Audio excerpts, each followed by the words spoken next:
Hello dears, അസ്സലാമു അലൈക്കും. Welcome back to my spoken English class. അപ്പോൾ നമ്മുടെ ഗ്രാമർ ക്ലാസ്സിലേക്ക് എല്ലാവർക്കും സ്വാഗതം. അപ്പോൾ ഇന്ന് നമ്മൾ ഡിസ്കസ് ചെയ്യാൻ വന്ന ടോപ്പിക് എന്ന് പറയുന്നത് നമ്മൾ ഇന്നലെ പ്രോനൗൺസിനെ കുറിച്ചിട്ടാണ് നമ്മൾ ഡിസ്കസ് ചെയ്തത് അല്ലേ. അതിൽ പേഴ്സണൽ പ്രോനൗണാണ് നമ്മൾ ഡിസ്കസ് ചെയ്തിട്ടുണ്ടായിരുന്നത്. അപ്പോൾ ഈ പേഴ്സണൽ പ്രോനൗൺ ഇപ്പോഴും നമ്മൾ യൂസ് ചെയ്യുന്നത് സബ്ജക്റ്റ് ആയിട്ടാണ് കേട്ടോ. ഇന്ന് നമ്മൾ ഡിസ്കസ് ചെയ്യാൻ പോകുന്നത് പൊസസീവ് പ്രോനൗണാണ്. അപ്പോൾ അതിൽ ചിലതൊക്കെ ഇന്നലെ പറഞ്ഞ് തന്നിട്ടുണ്ട്, എന്നാലും ഒന്ന് ഡീറ്റെയിൽ ആയിട്ട് പറയാം. വീഡിയോ മുഴുവനായിട്ട് കാണുക. കണ്ടിഷ്ടപ്പെടുന്ന സമയത്ത് ലൈക്കും ഷെയറൊക്കെ ചെയ്തേക്കുക. അതുപോലെ ചാനൽ ഇതുവരെ സബ്സ്ക്രൈബ് ചെയ്യാത്ത പുതിയ കൂട്ടുകാരുണ്ടെങ്കിൽ പ്ലീസ് ഒന്ന് ചാനൽ സബ്സ്ക്രൈബും കൂടി ചെയ്തേക്കുക കേട്ടോ. ബെല്ലൈക്കണും ഓൺ ഓപ്ഷൻ ഒന്ന് ക്ലിക്ക് ചെയ്ത് വെക്കുക. അപ്പോൾ ഏതൊക്കെയാണ് പൊസസീവ് പ്രോനൗൺ എന്ന് നോക്കാം. Mine, yours, his, hers, its, ours, theirs ഇങ്ങനെയുള്ളതാണ് നമ്മുടെ പൊസസീവ് പ്രോനൗൺസ്. ഇതൊക്കെ നമ്മൾ പ്രധാനമായിട്ടും യൂസ് ചെയ്യുന്നത് ഒബ്ജക്റ്റ് ആയിട്ടാണ്. അതായത് ഇപ്പോൾ ഇതിൻ്റെ മീനിങ് എന്താണെന്ന് നോക്കണ്ടേ. മൈൻ എന്ന് പറഞ്ഞു കഴിഞ്ഞാൽ നമ്മൾ ഓൾറെഡി പറഞ്ഞിട്ടുണ്ട്, എൻ്റേതാണ്. യുവേഴ്സ് താങ്കളുടേതാണ്. അതുപോലെ തന്നെ ഹിസ് എന്ന് പറഞ്ഞു കഴിഞ്ഞാൽ അവൻ്റേതാണ്. ഹെർ എന്ന് പറഞ്ഞു കഴിഞ്ഞാൽ അവളുടേതാണ് എന്നൊക്കെ നമ്മൾ പറയാറുണ്ടല്ലോ മലയാളത്തിൽ. അപ്പോൾ അതിന് ഇംഗ്ലീഷിൽ പറയുന്നതാണ് പ്രോണൗണുകളൊക്കെ. അതുപോലെ ഇറ്റ്സ് എന്ന് പറഞ്ഞു കഴിഞ്ഞാൽ അതിൻ്റേതാണ്, ഒരു വസ്തുവിൻ്റേതാണ് എന്ന് പറയാറുണ്ടല്ലോ. അവേഴ്സ് എന്ന് പറഞ്ഞു കഴിഞ്ഞാൽ ഞങ്ങളുടേതാണ്. അതുപോലെ ദയേഴ്സ് എന്ന് പറഞ്ഞു കഴിഞ്ഞാൽ അവരുടേതാണ്. അപ്പോൾ നമുക്ക് എക്സാമ്പിൾ നോക്കാം. ഇപ്പം നമ്മളിങ്ങനെ പറയാറുണ്ട്, ആ ഫോൺ എൻ്റേതാണ്. That phone is mine. അവിടെ നമ്മൾ മൈനാണ് ഒബ്ജക്റ്റായിട്ട് എടുത്തിട്ടുള്ളത്.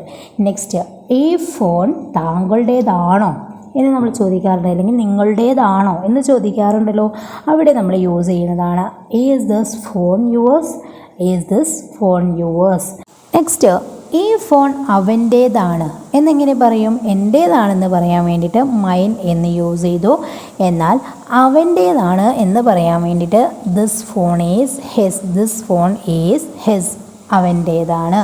അതുപോലെ ആ വീട് അവളുടേതാണ്. സിമ്പിളായിട്ട് നമുക്ക് പറയാലോ, that house is hers. That house is hers. ആ വീട് അവളുടേതാണ്. നെക്സ്റ്റ്, ആ പൂന്തോട്ടം ഞങ്ങളുടേതാണ്. ആ പൂന്തോട്ടം ഞങ്ങളുടേതാണ് എന്നെങ്ങനെ പറയും? That garden is hours. That garden is hours. Hours എന്ന് പറഞ്ഞു കഴിഞ്ഞാൽ ഞങ്ങളുടേത് എന്നാണ്. നെക്സ്റ്റ്, ആ ട്രോഫികൾ അവരുടേതാണ്. ആ ട്രോഫികൾ അവരുടേതാണ് എന്നെങ്ങനെ പറയും? Those trophies are theirs. Theirs അല്ലേ. ദയറിൻ്റെ ഒരു എസ് കൂടെ ആഡ് ചെയ്ത് കൊടുക്കും, ദയേഴ്സ് എന്നാവും. അപ്പം ആ ട്രോഫികൾ അവരുടേതാണ്. Those trophies are theirs. ഇനി ആ കളിപ്പാട്ടങ്ങൾ അവരുടേതാണ്. ആ കളിപ്പാട്ടങ്ങൾ അവരുടേതാണ്. എങ്ങനെ പറയും? Those toys are theirs. Those toys are theirs. ആ കളിപ്പാട്ടങ്ങൾ അവരുടേതാണ്. അപ്പോൾ പൊസസീവ് പ്രോനൗൺ ഏതൊക്കെയാണെന്ന് നമ്മൾ ഡിസ്കസ് ചെയ്തു. ഏതൊക്കെയാണ്? മൈൻ, യുവേഴ്സ്, ഹെർ, ഹിസ്, അതുപോലെ തന്നെ ഇറ്റ്സ്, അവേഴ്സ്, ദയേഴ്സ്. അപ്പോൾ ഇത്രയും കാര്യങ്ങളാണ് നമ്മൾ പൊസസീവ് പ്രോനൗണിൽ യൂസ് ചെയ്യുന്നത്. അപ്പോൾ ഇത് നമ്മൾ അധികവും ഒബ്ജക്റ്റ് ആയിട്ടാണ് യൂസ് ചെയ്യാറ്. അപ്പോൾ ഈ ഒരു വീഡിയോ നിങ്ങൾക്ക് യൂസ്ഫുൾ ആയിട്ടുണ്ടെങ്കിൽ മറ്റുള്ളവരിലേക്ക് ഷെയർ ചെയ്യുക. അതുപോലെ തന്നെ നിങ്ങൾ വീഡിയോ ഇഷ്ടപ്പെട്ടിട്ടുണ്ടെങ്കിൽ ഒന്ന് ലൈക്ക് ചെയ്യുക കേട്ടോ. ചാനൽ സബ്സ്ക്രൈബ് ചെയ്തിട്ടില്ലെങ്കിൽ പ്ലീസ് ഒന്ന് സബ്സ്ക്രൈബ് ചെയ്യുക. അതോടൊപ്പം ബെല്ലൈക്കണും ഓൾ ഓപ്ഷൻ ഒന്ന് ക്ലിക്ക് ചെയ്ത് വെക്കുക. അപ്പോൾ ശരി, നെക്സ്റ്റ് പാർട്ടുമായിട്ട് കാണുന്നവരെല്ലാവർക്കും താങ്ക് യു സോ മച്ച്.